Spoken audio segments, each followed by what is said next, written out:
Good morning, everybody. Good morning to Police Colonel Joseph Ortega, the Force Commander of the Regional Mobile Force Battalion. My very good friend and a very good officer. My colleagues in serving the people. Our number one Sangguniang Bayan member in the municipality of Manukan, Glenn Omanya. Our very active, hard-working police commander in the municipality of Sindangan, our municipal police chief, Police Lieutenant Colonel Jose Francisco Rivera. To our equally hard-working officer, Police Captain Jubael Krar, Company Commander, and to his Deputy Police Captain Joel Luzon, ninyong tanan, nalipay ko nga namo diri.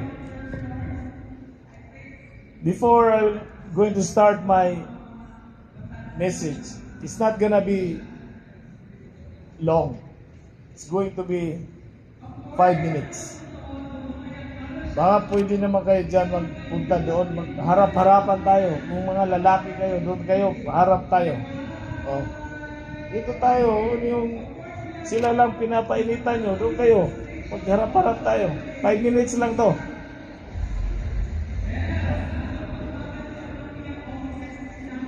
Oh. Yan, ganyan lang. Parang masyadong para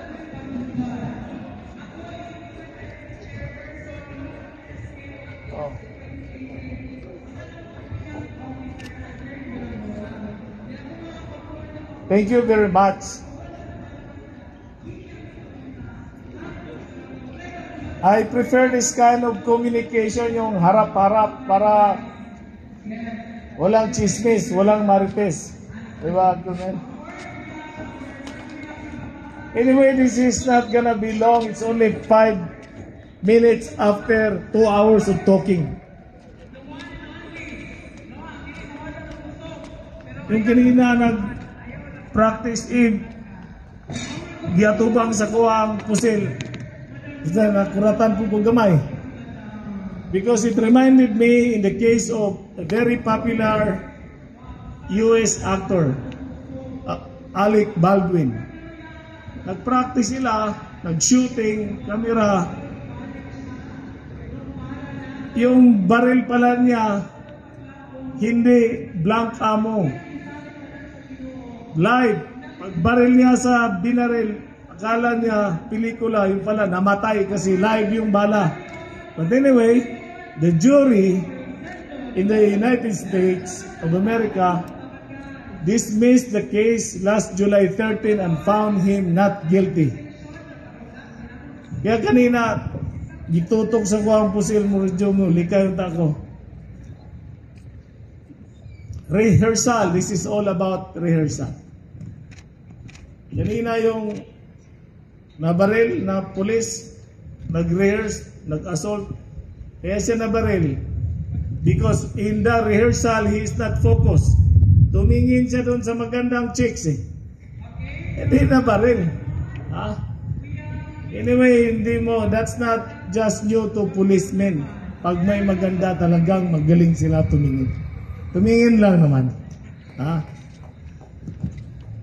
I am also very happy that in this occasion, we have a beautiful and handsome young student who courageously watched the bravery of the battle of our men in police uniform. Indeed, I am very much delighted and also touched of what you have demonstrated in this morning. Indeed, in our life, rehearsal is always important and very much things to do. In our individual daily interaction, rehearsal is very important in your being a student. Practice, oral, memorization, of course, the ability to have skills in cheating and sa pa diha. Gidaanan po na nato kaya ko 73 raman makakopya ko mahimong 75. In our governance, we also practice rehearsal. And in this rehearsal, in a very everyday living, one should not forget that we have to learn through the experience of this rehearsal.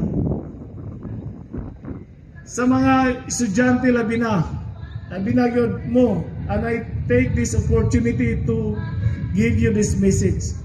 Do not waste your everyday rehearsal in school.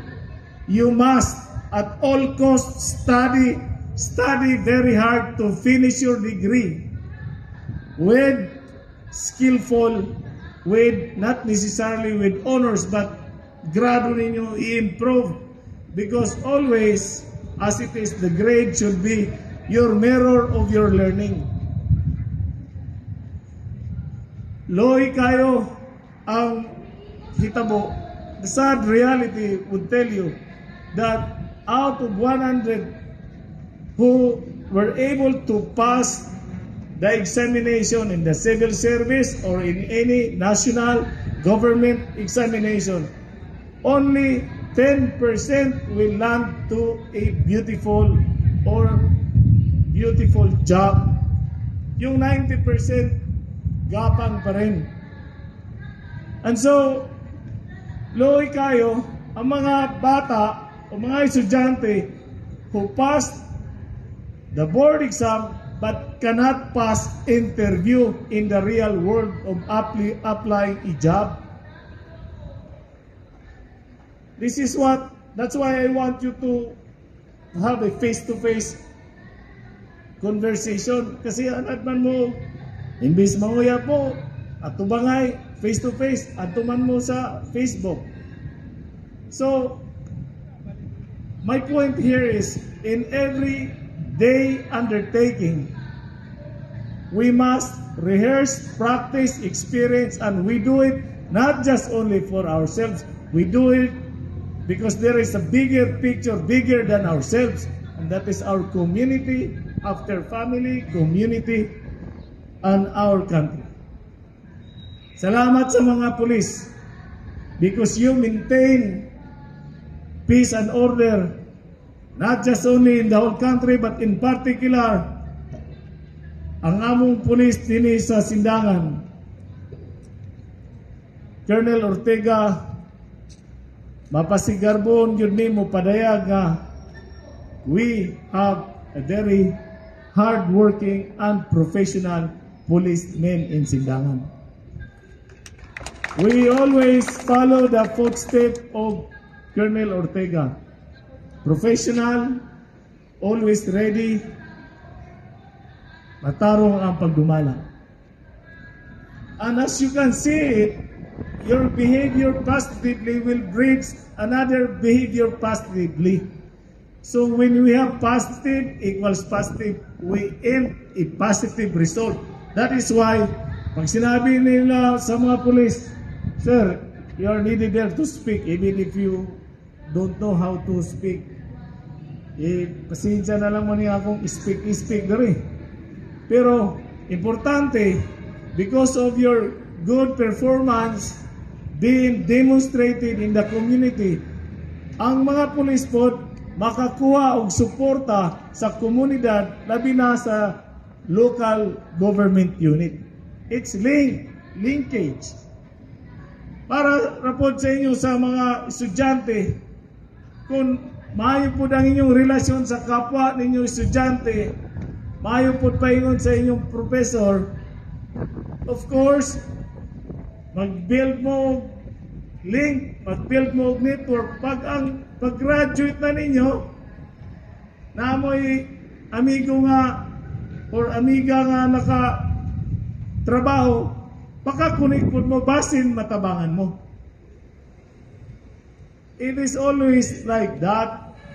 Huwag kayong mag-focus diya sa mga drugs. Because in drugs, you can never go nowhere. This is a rehearsal of good manners and right conduct. Di lagi mo kadto og lain. Wadi mo makabot og lain nga adtuan. Kung dili mo focus sa inyong kinabuhi. 10% lang ang mapahimutang. 90% ang mag-struggle. That's the survey and that's reality. So ninyong tanan, gustuhon man ako nga ang atong pinalanggang lungsod sa Sindangan plansahon, pilon ug mayo. Pero dili kalikayan nga sa adlaw-adlaw nga pagpaningkamot, dili mahimong perpekto. Dili mahimong pinilo plansado ang tanan. Busa, it is also imperative for the people, for the citizen, to also do your contribution. Di ba pwede na si labad-labad na mag-ugmad sa atong lungsod? It is incumbent upon your contribution, either small or big, that we can put it together to be able to build a very beautiful town, a very beautiful province, and a very beautiful country. Daghan pa unta kong istorya kabay ning country kay naunsa naman taan iron. Pero di na ta mulay og lain. Ingon bitaw to si company commander. The change should start in me. Change should start in you. Mara po na akong ika. Pabilin ninyo karon kay really, your mayor is always been anywhere, every day. Wala man ko magpungko pasinaw sa akong sampot sa opisina. Na ako sa dagat, nanakop ko mga illegal nga dinamita. Na ako sa bukid, manakop ko illegal tree cutting. Nami sa bukid nang nakuputi og mga bandido. Daghan kayo ang trabaho nato para mapahapsay ang atong katilingban. Gikaluwa ni og pagpanikamot dili lang kundi hiniusa natong tanan.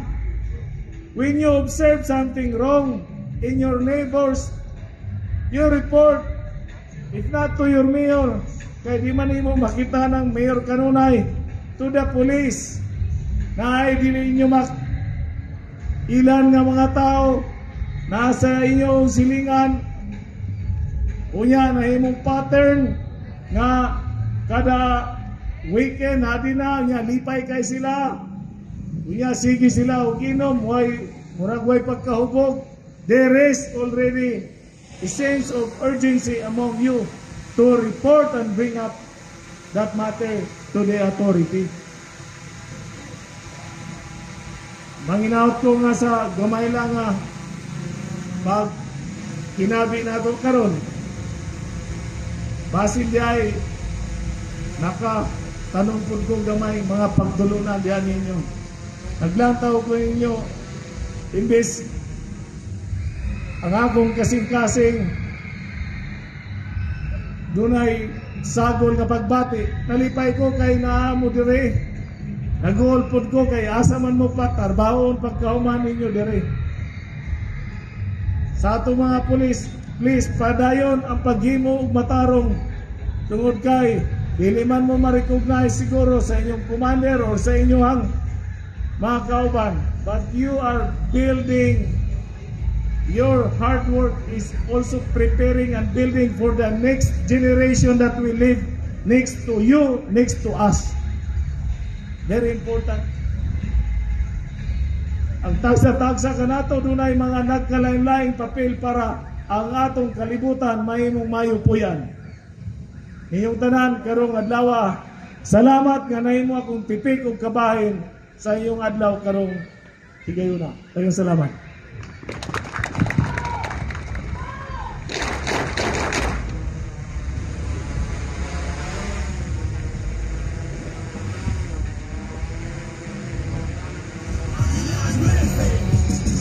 Thank you, Mayor, for your very inspiring and encouraging words. I'm sure that the morale of the First Maneuver Company personnel is boosted as you internalize your message. Once again, the strong Chief Executive of the Municipality of Sindangan, Honorable Mayor Rosendo S. Labad-Labad. A round of applause, please.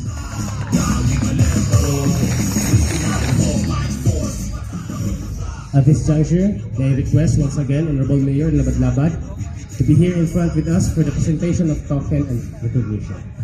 We also request our very own Force Commander, Police Colonel Joseph Lapot Ortega, and our Company Commander, Police Captain Jubel Saripadagar, to do the honor of presenting the token and certificate to our guest of honor and speaker.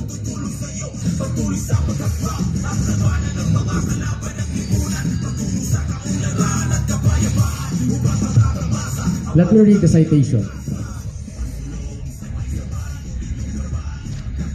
Certificate of Appreciation.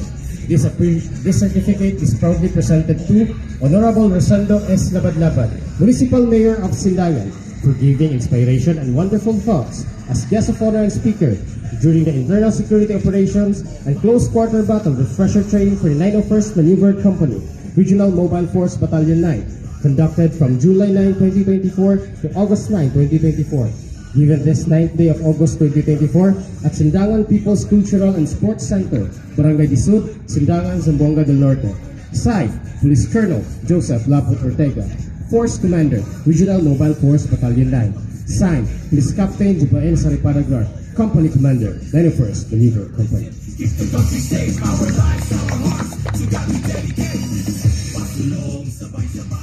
We also have a token for our Mayor. It is called Ikawi, which is used by the coconut harvesters, a container of vinegar. We also have a token from our very own Force Commander, Police Colonel Joseph Lapot Ortega, to our very own Honorable Mayor, a personalized map.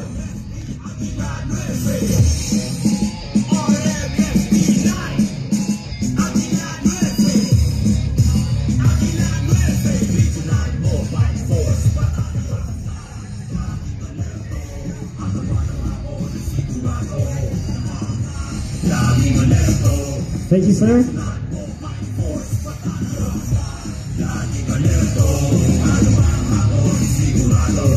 At this moment, let me request Honorable Glenn L. Umanya, the SB member of Municipality of Manukan, to be here with us in front, sir. A certificate and token of gratitude with the same citation is also given to our Honorable SB member from Municipality of Manukan, Zamboanga del Norte. A certificate of appreciation is presented to Honorable Glenn Umanya, SB member of Municipality of Manukan, given this 9th day of August 2024 at Barangay Disud, Sindangan, Zamboanga del Norte. Signed, Police Colonel Joseph Lapot Ortega, Force Commander, Regional Mobile Force Battalion 9. Signed, Police Captain Jubael Saripadagar, Company Commander, Regional Mobile Force Battalion 9. Regional Mobile Force Battalion 9.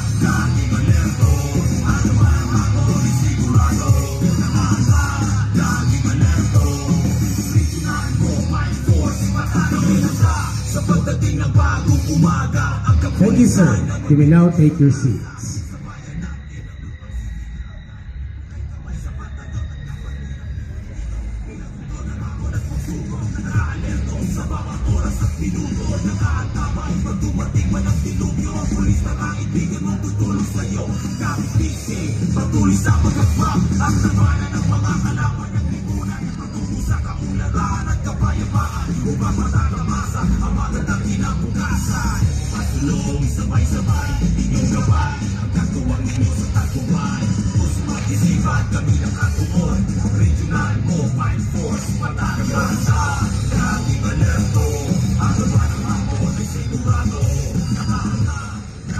Finally, before we formally end our program, may I request everyone to please rise for the singing of the PNP hymn.